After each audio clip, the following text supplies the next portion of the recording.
اب اس کے اوپر چادر بچا لی، نماز پڑھ لی تو قسم ٹوٹ جائے گی۔ ہاں اس کے اوپر اگر ایک اور قلین آ گیا تو پھر وہ نماز نہیں ٹوٹے گی، کیونکہ اس نے کہا تھا اس قلین کی بات ہو رہی تھی۔ جو اوپر والا قلین آ گیا وہ نیچے والے قلین کو ظاہر کبھی نہیں کرتا۔ اب دیکھو میں نے یہ جو رنگ پہنا وہ یہ لال کلر، اب میں اگر دور سے جا رہا ہوں تو اگر کوئی اشارہ کرے گا تو کہے گا یار وہ جو لال رنگ والا جا رہا ہے، حالانکہ رنگ کپڑوں کا دوسرا رنگ کون سا؟ آسمانی کلر ہے، تو آسمانی کلر کوئی نہیں کہے گا، وہ کیا کہے گا کہ وہ جو لال رنگ کا جا رہا ہے لال کلر۔ تو ایسے ہی جب قلین کے اوپر دوسرا قلین آ جائے تو وہ نیچے والا قلین کا ظاہر نہیں ہوگا اور نہ اس کے اوپر قسم اس کی ٹوٹے گی۔ قسم کھائے گی زمین پر نہ بیٹھوں گی، پھر زمین پر بوریا کپڑا یا چٹائی ٹاٹ وغیرہ بچھا کر بیٹھ گئی تو قسم نہیں ٹوٹی، اور اگر اپنا دوپٹہ جو اوڑے ہوئے اس کا آنچل بچھا کر بیٹھ گئی تو قسم ٹوٹ گئی، البتہ اگر دوپٹہ اتار کر بچھا لیا تب بیٹھی تو قسم نہیں ٹوٹی۔ قسم کھائے گی زمین پر کبھی نہیں بیٹھوں گا یا نہیں لیٹوں گا، جب تک وہ زمین پر کچھ بچھاتا رہے گا نا، زمین پر کچھ بچھاتا رہے گا تو اس کی قسم نہیں ٹوٹے گی۔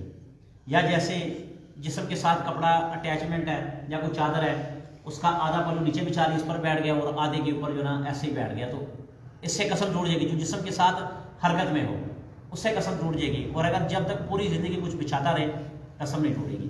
قسم کھائے گی اس چارپائی یا اس تخت پر نہ بیٹھوں گی، پھر اس پر دری یا قالین وغیرہ کچھ بچھا کر بیٹھ گئی تو قسم ٹوٹ گئی۔ اگر اس چارپائی کے اوپر ایک اور چارپائی بچھائی اور تخت کے اوپر ایک اور تخت بچھا لیا، پھر اوپر والی چارپائی اور تخت پر بیٹھی تو قسم نہیں ٹوٹی۔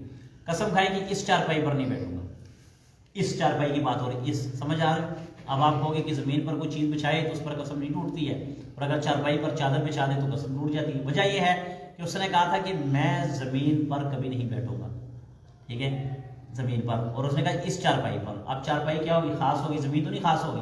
اب دیکھو یہ بھائی میں 5 مربع زمین کا مالک ہوں، تو زمین تو یہ جو لاہور کی زمین وہ بھی زمین کہلاتی ہے، جو پشاور کی وہ بھی زمین کہلاتی ہے، جو سعودی عرب میں وہ بھی زمین کہلاتی ہے، تو کیا میں سب کا مالک ہو گیا؟ نہیں، اس چارپائی کی بات ہو رہی ہے۔ تو اگر چارپائی پر کوئی چیز بچھائے گا تو قسم ٹوٹ جائے گی۔ کیوں ٹوٹے گی؟ اس نے کہا تھا چارپائی پر نہیں بیٹھوں گا، چارپائی، ٹھیک ہے۔ قسم کھائی کہ فلانی کو کبھی نہ نہلاؤں گی، پھر اس کے مر جانے کے بعد نہلایا تو قسم ٹوٹ گئی، یعنی کہ قسم کھائے گی جب یہ مرے گا میں اس کو غسل نہیں دوں گا۔ اب اس کو نہلایا نا، نہلایا تو قسم ٹوٹ گئی۔ شوہر نے قسم کھائی کہ تجھ کو کبھی نہ ماروں گا، پھر غصے میں جوتا گھسیٹا یا گلا کوڑ دیا یا زور سے کاٹ کھایا تو قسم ٹوٹ گئی، اور جو دل لگی اور پیار کاٹا ہو تو قسم نہیں ٹوٹی، یعنی کہ پیار میں بس ایسا کیا ہو تو کچھ نہیں ہو، اور اگر غصے میں ہو تو پھر قسم ٹوٹ جائے گی۔ قسم کھائی کہ فلانے کو ضرور ماروں گی اور وہ اس کے کہنے سے پہلے ہی مر چکی، تو اگر اس کا مرنا معلوم نہ تھا اس وجہ سے قسم کھائی تو قسم نہ ٹوٹے گی، اور اگر جان بوجھ کے قسم کھائی تو قسم کھاتے ہی قسم ٹوٹ گئی ہے۔ اگر کسی نے کسی بات کے کرنے کی قسم کھائی، جیسے یوں کہا کہ خدا کی قسم انار ضرور کھاؤں گی، تو عمر بھر میں ایک دفعہ کھا لینا کافی ہے۔ اگر کسی بات کے نہ کرنے کی قسم کھائی، جیسے یوں کہا کہ خدا کی قسم انار نہ کھاؤں گی، تو ہمیشہ کے لیے چھوڑنا پڑے گا، جب کبھی کھائے گی تو قسم ٹوٹ جائے گی۔ ہاں اگر ایسا ہوا کہ گھر میں انار انگور وغیرہ ہیں اور خاص ان اناروں کے لیے کہا کہ نہ کھاؤں گی تو اور بات ہے، وہ نہ کھائے، اس کی سوا اور منگا کر کھائے تو کچھ حرج نہیں ہے۔ قسم کھائی ایک چیز کے بارے میں خاص کہ سالن کبھی نہیں کھاؤں گا، ایک خاص سالن کی طرف اشارہ کرتا ہے کہ میں گھر میں جو گوشت پکا یہ نہیں کھاؤں گا، تو باہر جا کے جو مرضی کھا لے وہ گوشت نہ کھائے، ٹھیک ہے۔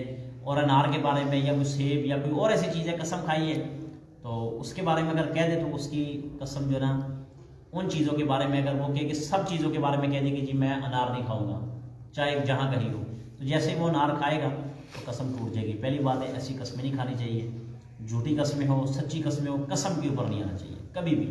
ایسے لوگ دیکھیں ہیں، یقین مانو ہے دنیا دار، ان کے پاس کوئی دین کا علم بھی اتنا خاص نہیں ہوتا، مگر ایک چیز مجھے ان کی بڑی اچھی لگتی ہے۔ ایک بندہ ہے، اس نے کہا جی 2000 روپے، میرے سامنے کا واقعہ ہے کہ وہ بندہ سچا تھا اور جو بار بار بحث کر رہا تھا وہ جھوٹا تھا۔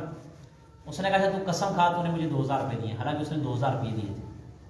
اگر وہ قسم کھا لیتا نا کہ اللہ کی قسم میں نے تمہیں 2000 روپے دیے، تو بندے کو گناہ نہیں ہونا تھا، کیونکہ اس نے 2000 روپے دیے تھے۔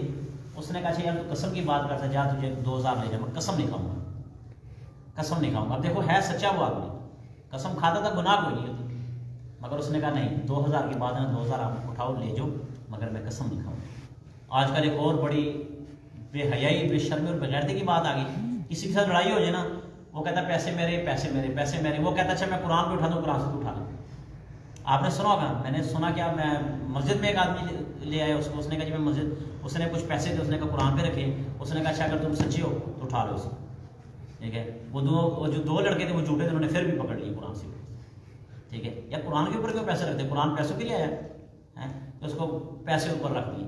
عجیب بات ہے، معاملہ تمہارا ہے اور بیچ میں قرآن مجید کو لیا تو بیچ میں اللہ کو لیا تو رسول کے لیا. تو اپنے معاملے آپ صاف کرو. جب اللہ اور رسول کی تمہیں جب ہمیں ضرورت ہوتی تب ہم نہیں کچھ کہتے ہیں، مگر جب اپنے مفاد کے لیے دنیا کے لیے استعمال کرتے ہیں تو اللہ اور رسول کو بیچ میں لے آتے ہیں. ایسا نہیں ہونا چاہیے، بات غلط ہے. جھوٹی قسم نہیں کھانی چاہیے.